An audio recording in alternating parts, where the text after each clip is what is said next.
অসম বিধানসভাত কোচ ৰাজবংশী জনগোষ্ঠীৰ আসন সংৰক্ষণৰ বাবে পুনৰ জনোৱা হৈছে দাবী। প্ৰধানমন্ত্ৰী অসম ভ্ৰমণৰ সময়তে মুখ্যমন্ত্ৰীলৈ এবাৰ পত্ৰ প্ৰেৰণ কৰিছে আক্ৰাসু মধ্য উজনিৰ ৰাজ্যৰ 10টা সমষ্টিৰ সংৰক্ষণৰ দাবী জনাইছে সংগঠনটোৱে। হেমাংগ ঠাকুৰীয়া পৰমানন্দ ৰাজবংশীক পুনৰ প্ৰাৰ্থিত্ব প্ৰদানৰ বাবে দাবী জনোৱা হৈছে। 10 সমষ্টিক কাক দিব লাগে প্ৰাৰ্থিত্ব তাৰো ইতিমধ্যে তালিকা তেওঁলোকে প্ৰেৰণ কৰিছে। ভেৰগাঁও বজালী বিষ্ণে কমলপুৰ শিৱসাগৰ নাজিৰা বৰছলা ঢেকিয়াজুলি তিয়ক নদুৱাৰ সমষ্টিৰ প্ৰাৰ্থী বিচাৰি পত্ৰ প্ৰেৰণ কৰিছে আক্ৰাসুৱে।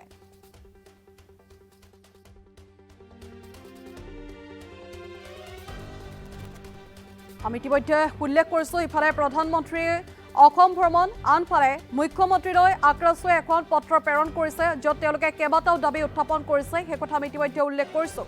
ৰাজ্যৰ 10টা সমষ্টিৰ সংৰক্ষণৰ বাবে দাবী জনাইছে আক্ৰাসুৱে। হেমাংগ ঠাকুৰীয়া লগতে পৰমানন্দ ৰাজবংশীক পুনৰ যাতে প্ৰাৰ্থিত্ব দিয়া হয় সেই প্ৰাৰ্থিত্ব প্ৰদানৰ বাবে দাবী জনোৱা হৈছে পত্ৰৰ জৰিয়তে। 10 সমষ্টিত কাক দিব লাগে প্ৰাৰ্থিত্ব তাৰো ইতিমধ্যে তেওঁলোকে এখন তালিকা প্ৰেৰণ কৰিছে। ভেৰগাঁও বজালী বিষ্ণে কমলপুৰ শিৱসাগৰ নাজিৰাত প্ৰাৰ্থিত্ব প্ৰদানৰ বাবে দাবী কৰিছে অৰ্থাৎ সংৰক্ষণৰ বাবে দাবী কৰিছে সমষ্টিকেইটা। তাৰ সমান্তৰালকৈ বৰছলা ঢেকিয়াজুলি তিয়ক আৰু নদুৱাৰ সমষ্টিটো প্ৰাৰ্থী বিচাৰি পত্ৰ প্ৰেৰণ কৰিছে আক্ৰাসুৱে।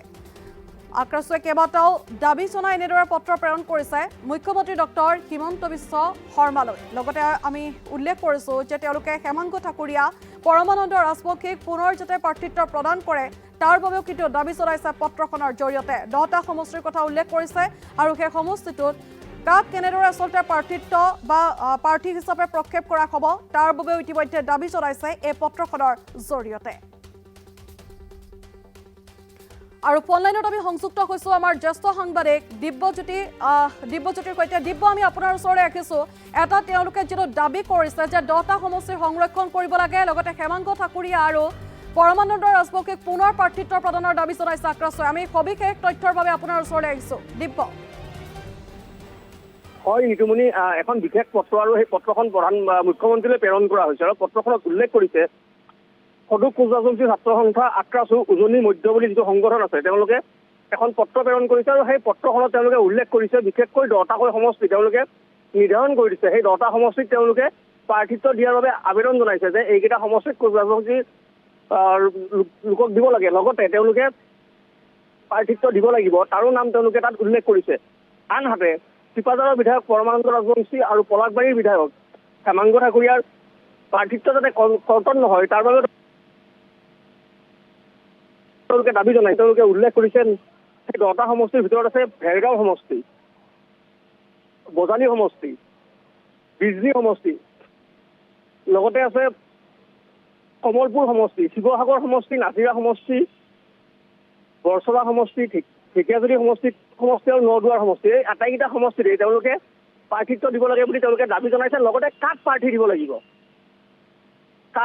দিব লাগিব সেই কথাও সংগঠনটোৱে চূড়ান্ত কৰিছে আৰু তাত তেওঁলোকে উল্লেখ কৰিছে ভেৰগাঁও সমষ্টিৰ বাবে তেওঁলোকে নৱজ্যোতি কোচ নামৰ এগৰাকী প্ৰাৰ্থী দিয়াৰ বাবে আবেদন জনাইছে। এইটো বিজেপিৰ সমষ্টি।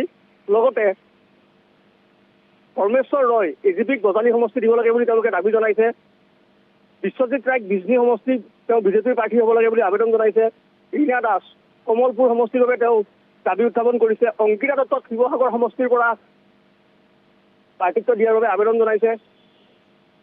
তন্ময় শইকীয়াক নাজিৰা সমষ্টিত, বৰছলা সমষ্টিত বীৰেন কোচ, ঢেকিয়াজুলি সমষ্টিত তুলিকা শইকীয়া, তিয়ক সমষ্টিত অঞ্জন দত্ত আৰু নদুৱাৰ সমষ্টিত উৎপল দাসক প্ৰাৰ্থিত্ব দিব লাগে বুলি তেওঁলোকে দাবী জনাইছে। অৰ্থাৎ বিজেপি আৰু অগপৰ কৰ্মীৰেই তেওঁলোকে এই তালিকাখন প্ৰকাশ কৰিছে। অৰ্থাৎ এই সংগঠনটোৱে যিখন পত্ৰ দিছে সেই পত্ৰখনত কিন্তু অগপ আৰু বিজেপিৰ কৰ্মীৰ নামেই আছে, বিজেপি নেতা অগপ নেতাৰ নামেই তাত উল্লেখ আছে। তেওঁলোকে প্ৰাৰ্থী ঠিৰাং কৰি তেওঁলোকে উল্লেখ কৰি দিছে যে ক'ত কাক প্ৰাৰ্থী দিব লাগিব। আৰু এইখন পত্ৰ দিছে প্ৰধানমন্ত্ৰী যেতিয়া অসম ভ্ৰমণৰ সময়ত অৰ্থাৎ 20 ডিচেম্বৰৰ দিনাখনে এই পত্ৰখন তেওঁলোকে মুখ্যমন্ত্ৰীক দিছে। অৰ্থাৎ তেওঁলোকে প্ৰধানমন্ত্ৰীৰ অসম ভ্ৰমণৰ সময়তে তেওঁলোকে 10টাকৈ সমষ্টি বিচাৰি এই সংগঠনটোৱে দাবী উত্থাপন কৰিছে। দিব্যজ্যোতি কলিতা, এই মুহূৰ্তত আমি আপোনাক ধন্যবাদ জনাইছোঁ সবিশেষ তথ্য জনোৱাৰ বাবে। আৰু এটা যিহেতু দাবী জনাইছে আক্ৰাসুৱে সেই কথা ইতিমধ্যে সবিস্তাৰে আমি উল্লেখ কৰিছোঁ। অৱশ্যে পৰৱৰ্তী পৰ্যায়ত চৰকাৰ বা মুখ্যমন্ত্ৰীয়ে কেনেধৰণৰ গুৰুত্ব আৰোপ কৰে সেয়াও হ'ব লক্ষণীয়।